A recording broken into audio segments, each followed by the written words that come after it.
دعوت media YouTube channel, محبت کا پیغام، انسانیت کے نام۔ اب اس کے بعد میں دعوت دے رہا ہوں ایک ایسی شخصیت کو جو مسلسل 5-7 سالوں سے انجمن فلاح ملت کے احباب کے پاس بڑے درد دل کے ساتھ یہ درخواست کرتے آ رہے تھے کہ اکوٹ شہر و اطراف کے لیے دارالقضا قائم کیا جائے۔ بار بار حضرت کی طرف سے تقاضا اور اصرار ہوتا رہا اور انجمن کے احباب سنتے رہے، درگزر کرتے رہے، لیکن حضرت مفتی صاحب کی یہ کوشش اور یہ جد و جہد رہی اور بار بار وہ اس جانب متوجہ کرتے رہے کہ اکوٹ میں دارالقضا قائم کیا جائے۔ الحمدللہ آج کا یہ تاریخی دن، آج کا یہ مبارک اور بابرکت دن ہے کہ آج دارالقضا all India Muslim personal law board کے زیر اہتمام قائم ہو رہا ہے۔ اس سے میری مراد ایک عظیم شخصیت، all India Muslim personal law board کے رکن، دارالقضا کمیٹی کے بڑے معزز رکن، قاضی شریعت اکولہ حضرت مولانا مفتی محمد اشفاق صاحب قاسمی۔ السلام علیکم ورحمۃ اللہ وبرکاتہ۔ بسم اللہ الرحمن الرحیم۔ رب اشرح لی صدری ویسر لی امری واحلل عقدۃ من لسانی یفقہوا قولی۔ نحمدہ ونصلی علی رسولہ الکریم، اما بعد۔ قال اللہ تعالی اعوذ باللہ من الشیطان الرجیم، بسم اللہ الرحمن الرحیم۔ فلا وربک لا یؤمنون حتی یحکموک فیما شجر بینہم ثم لا یجدوا فی انفسہم حرجا مما قضیت ویسلموا تسلیما۔ صدق اللہ العظیم۔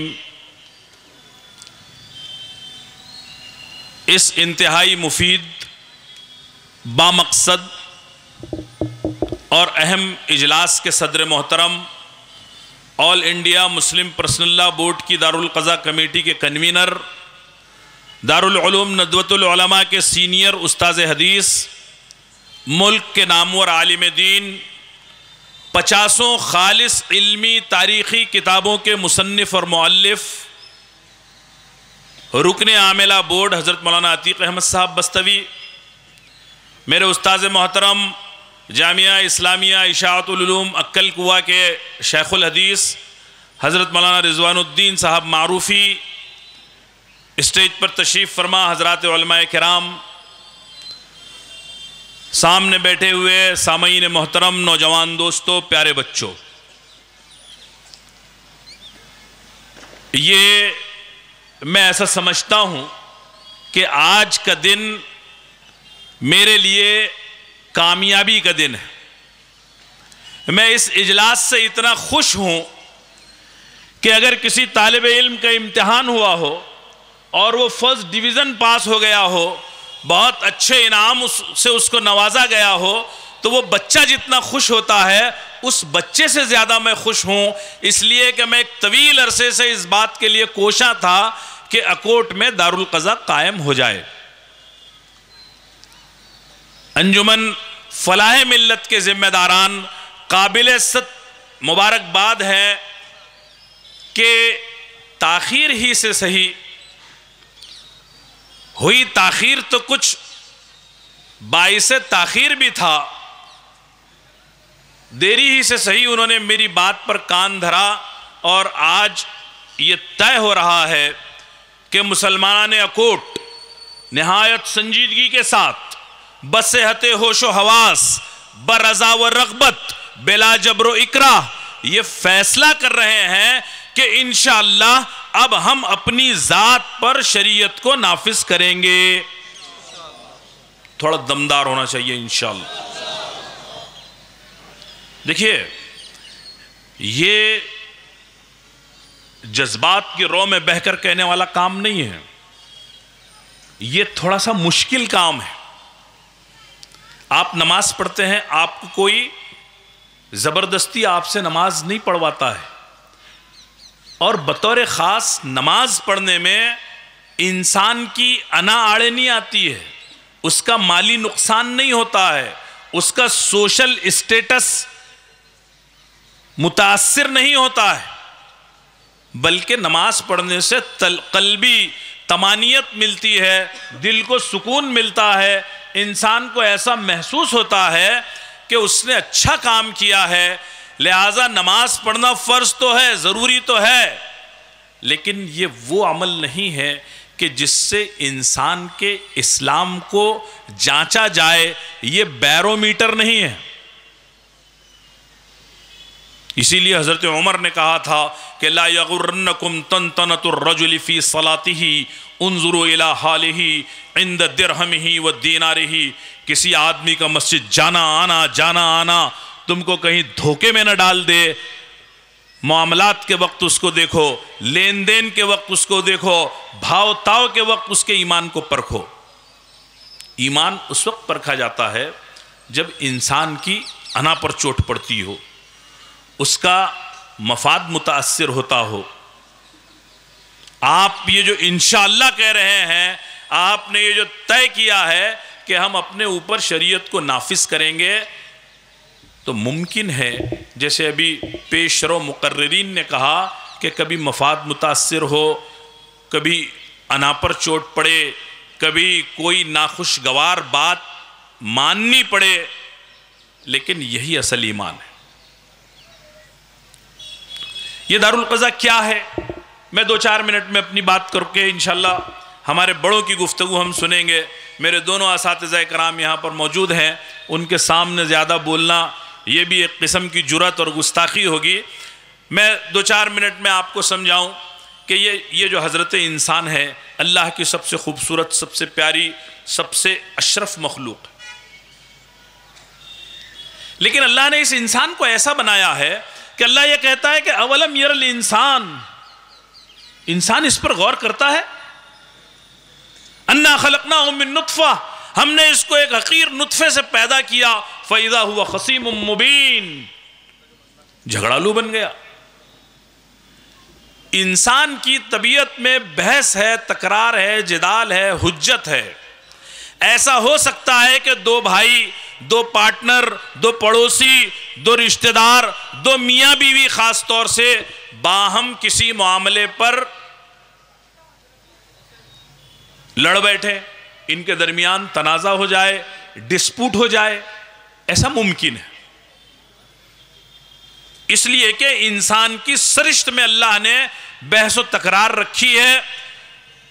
اگر خدا نخواستہ ایسا ہو جائے تو اللہ نے یہ نہیں کہا کہ ہوگا ہی نہیں، ہو سکتا ہے، اس بات کے امکان ہے۔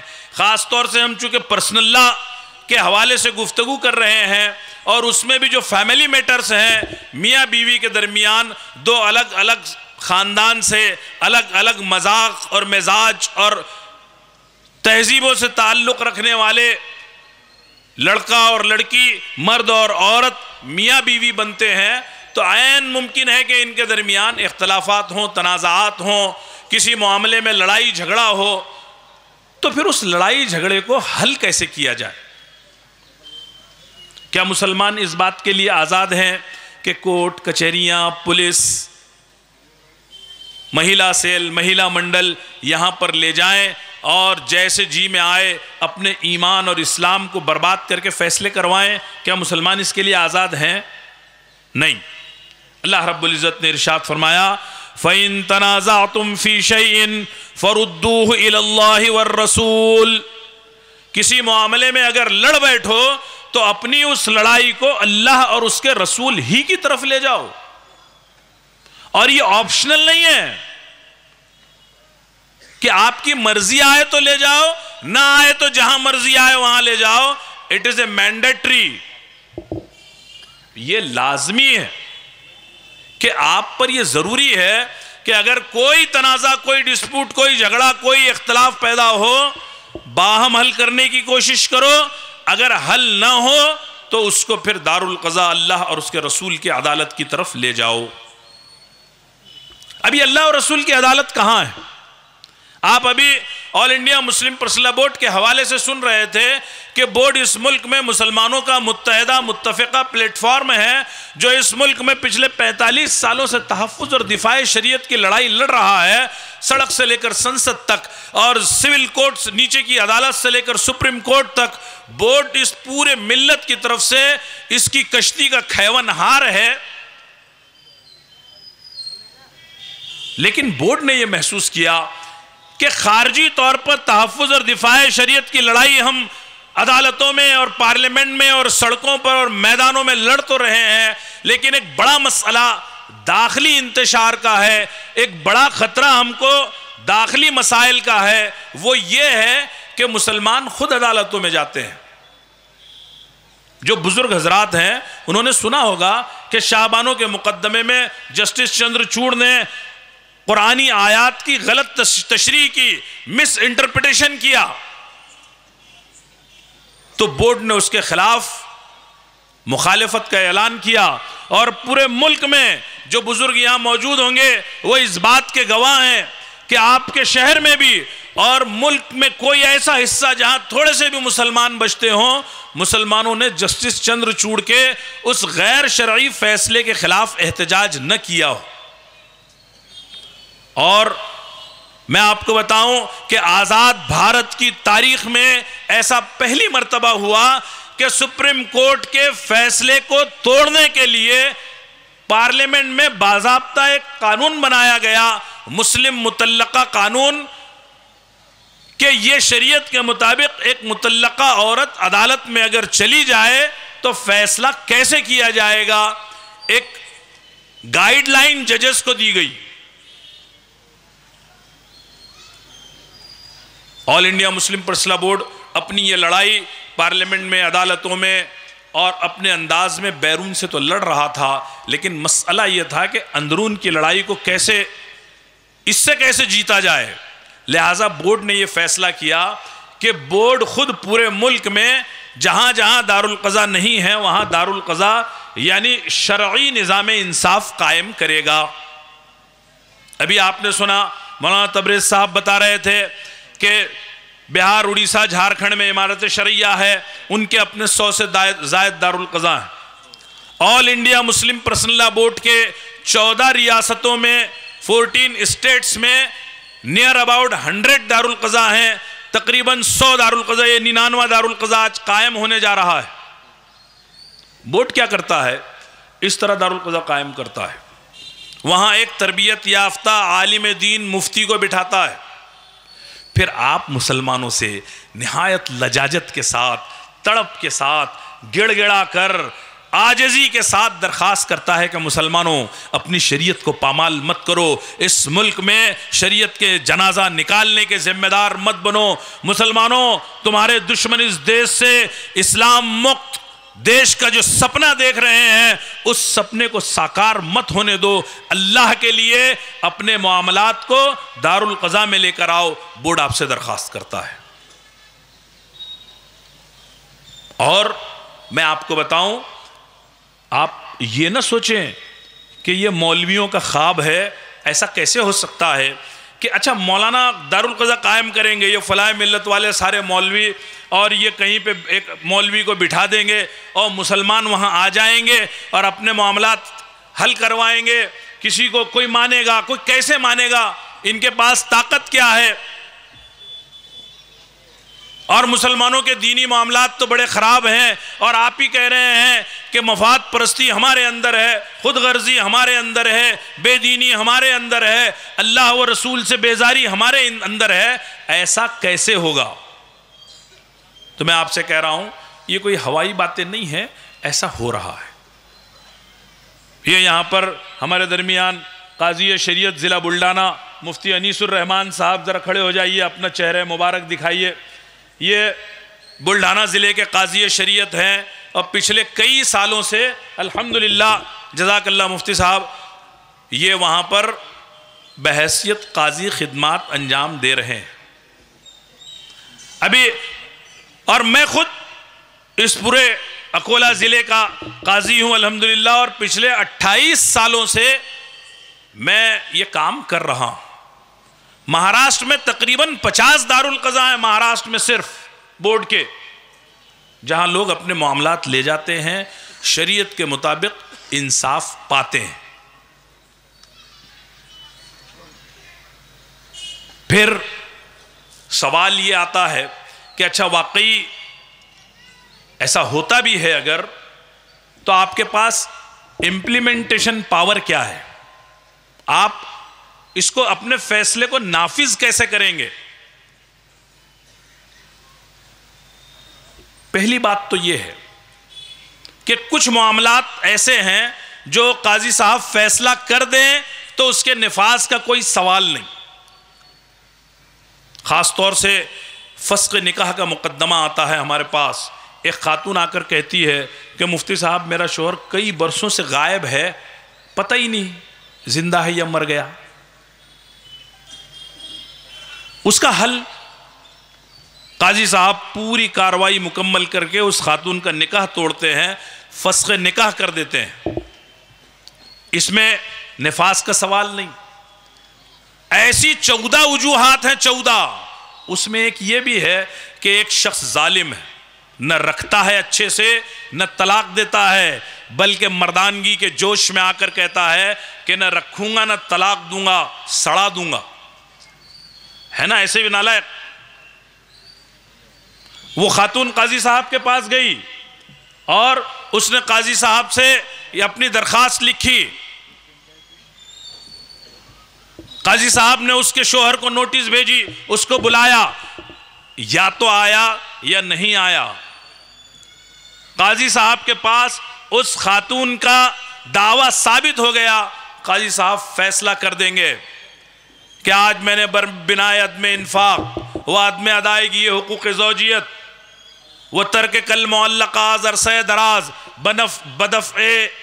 بنظر دفع ظلم و ضرر و رفع حرج و تحفظ عن المعصیت و سد باب فتن, مدعیہ فلاں کا نکاح مدعا علیہ فلاں سے فسخ کر دیا, مدعیہ فلاں کی بیوی نہیں رہی, عدت گزار کر اپنے نفس کی مجاز ہے. سمجھا کچھ نہیں سمجھا نا؟ یہ عدالتی زبان ہے.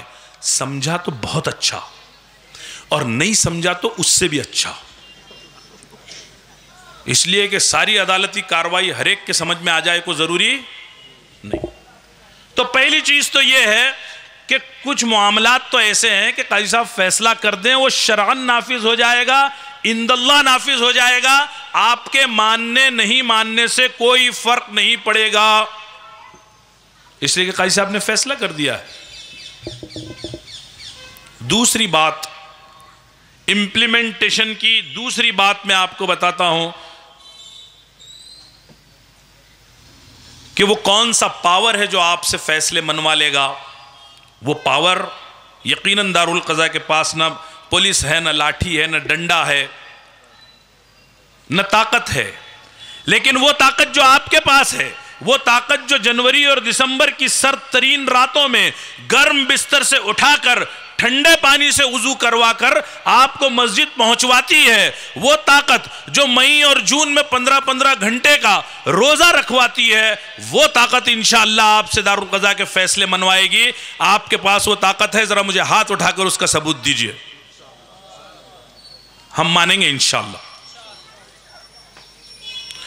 بعض لوگ یہ کہتے ہیں کہ لوگوں کو اتنا نیک بنا دو کہ جھگڑے ہی نہ ہوں. یہ بھی حل ہے نا, کہ اتنا نیک بنا دو کہ جھگڑے ہو ہی نہ, تو تمہارے دارالقضاء کی ضرورت پڑے گی نہیں. یہ خیال خام ہے. این خیال استو محال استو جنو, یہ خیال ہے, ناممکن ہے, بلکہ پاگل پن ہے. کیوں؟ اس لیے کہ دنیا انسانیت کی مقدس ترین جماعت حضرات صحابہ کرام رضوان اللہ علیہ مجمعین, جن کے بارے میں اللہ کے رسول نے خود فرمایا کہ خیر القرون قرنی, گارنٹیڈ زمانہ میرا زمانہ ہے, ان صحابہ کے درمیان بھی تنازعات ہوئے, ان کے درمیان بھی جھگڑے ہوئے, ان کے درمیان بھی ڈسپوٹ ہوا, اور اللہ کے رسول صلی اللہ علیہ وسلم نے ان صحابہ کے درمیان بھی فیصلے کیے.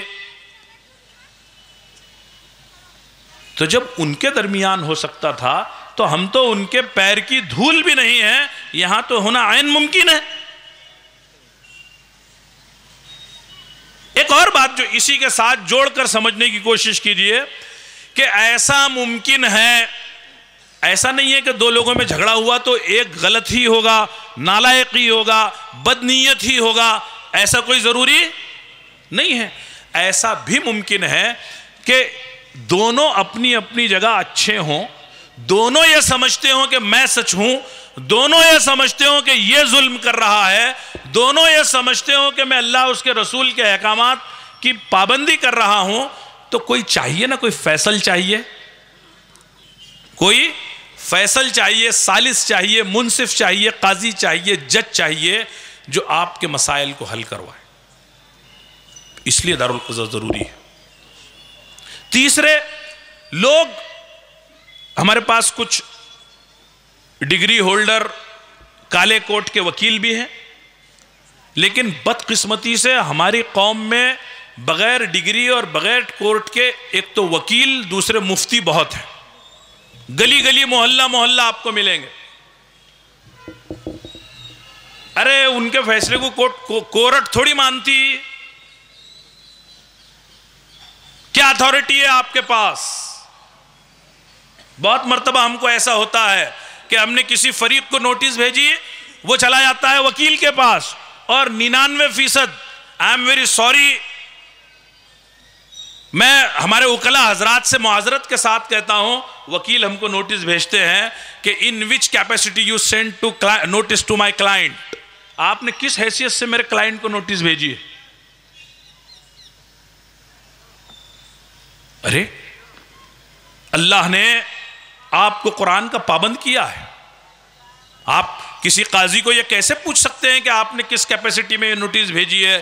پھر بھی میں آپ سے یہ عرض کرتا ہوں کہ آئین ہند کی دفعہ 25، 26، 29، 30 اس ملک کے تمام شہریوں کو یہ اختیار دیتی ہے کہ وہ اپنی پسند کا مذہب چنیں، اس مذہب پر عمل کریں، اس کو پروپیگیٹ کریں، اس کا پرچار کریں، اس کی تبلیغ کریں، اس مذہب کی تعلیم کے لیے، اس مذہب کے بقا کے لیے ادارے قائم کریں۔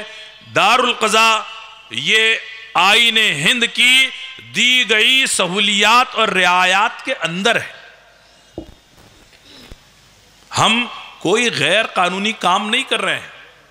پھر اس ملک کی سب سے بڑی عدالت سپریم کورٹ میں 2005 میں ایک ایڈوکیٹ وشولوچن مدن نے مقدمہ دائر کیا تھا کہ یہ ملک میں جتنے دارالقضاء چلتے ہیں یہ سب غیر قانونی ہیں، یہ پیرالل جوڈیشل سسٹم ہے، یہ متوازی نظام عدالت ہے، اس کو بند کر دیا جانا چاہیے۔ سپریم کورٹ نے نوٹس بھیجی، اس میں جمعیت علماء ہند بھی تھی، امارت شریعہ بھی تھی، دارالعلوم دیوبند بھی تھا، آل انڈیا مسلم پرسنل لا بورڈ بھی تھا۔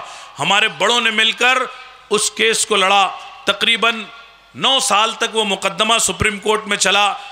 غالباً 2014 میں جب سپریم کورٹ نے اس پٹیشن پر فیصلہ دیا تو سپریم کورٹ نے اپنے فائنڈنگز میں لکھا کہ دارالقضاء غیر قانونی نہیں ہے، بلکہ یہ تو عدالت کا معاون ہے۔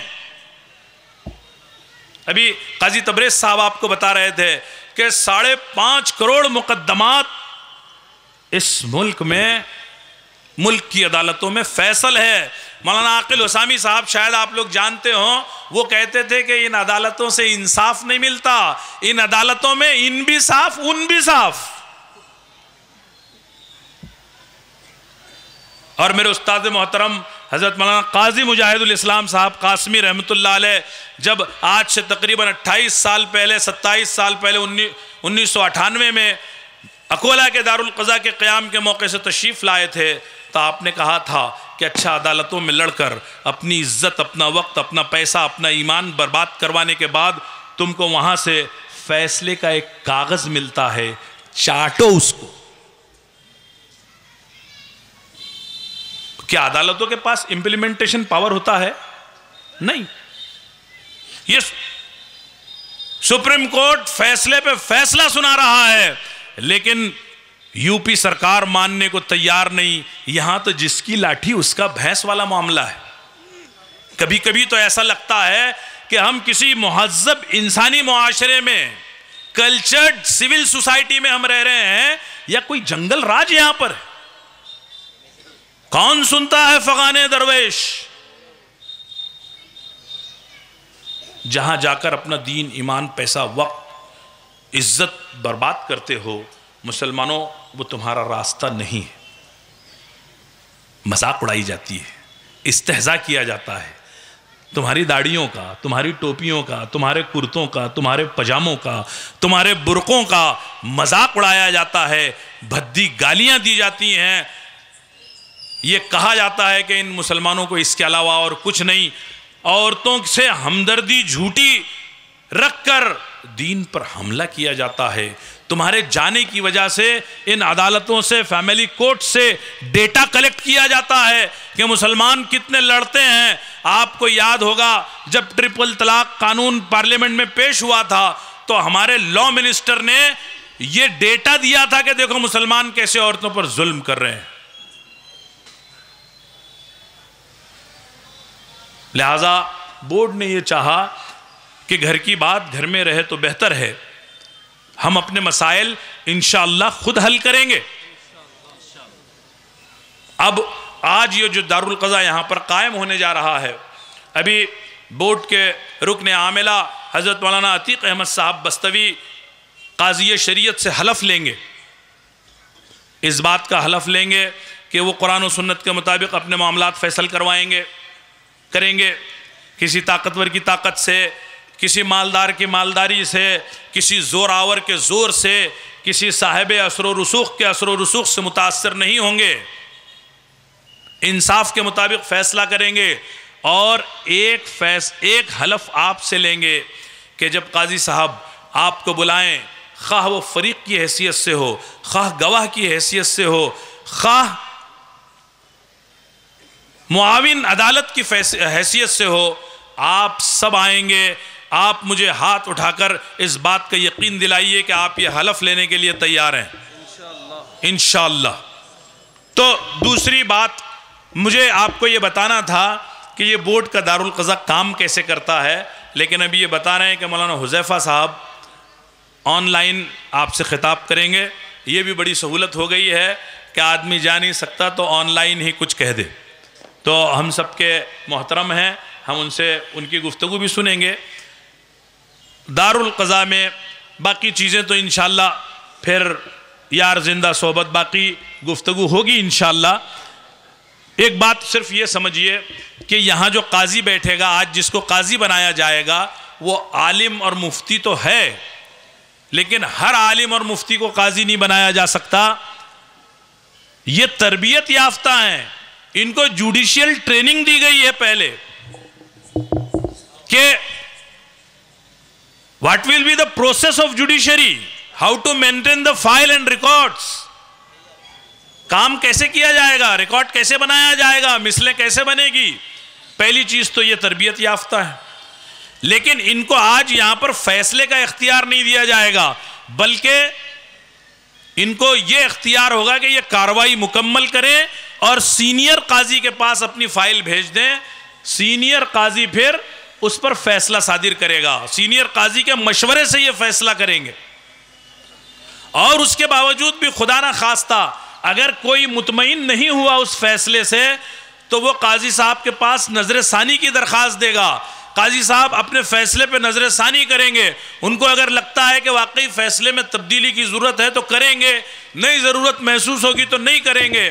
اس کے باوجود بھی اگر کوئی مطمئن نہیں ہوا تو ہمارے یہاں اپیلنگ سسٹم ہے. وہ صدر بورڈ کی خدمت میں خط لکھ کر اپیل کرے گا اور قاضی صاحب اس کی اپیل کی درخواست پڑھ کر اگر دیکھیں گے کہ اپیل قبول کی جانی چاہیے تو وہ کسی سینئر قاضی کو پھر اس پر بھیجیں گے اور وہ سینئر قاضی پوری کاروائی نئے سے کر کے فیصلہ کرے گا. ایک پورا نظام ہے. میں یہ امید کرتا ہوں کہ انشاءاللہ یہاں سے اب آپ طے کریں گے کہ اللہ نہ کرے ہمارے درمیان کوئی معاملہ پیدا ہو یا ہمارے علم میں کسی کا معاملہ آئے تو ہم اس کو کورٹ کچہریوں کا مشورہ نہیں دیں گے، دارالقضا کا مشورہ دیں گے. اللہ تعالیٰ کی جانے والی بورڈ کی جانب سے، علماء کی جانب سے اس جد و جہد کو قبول فرمائے. آمین وآخر دعوانا الحمدللہ رب العالمین. دعوت میڈیا یوٹیوب چینل، محبت کا پیغام، انسانیت کے نام.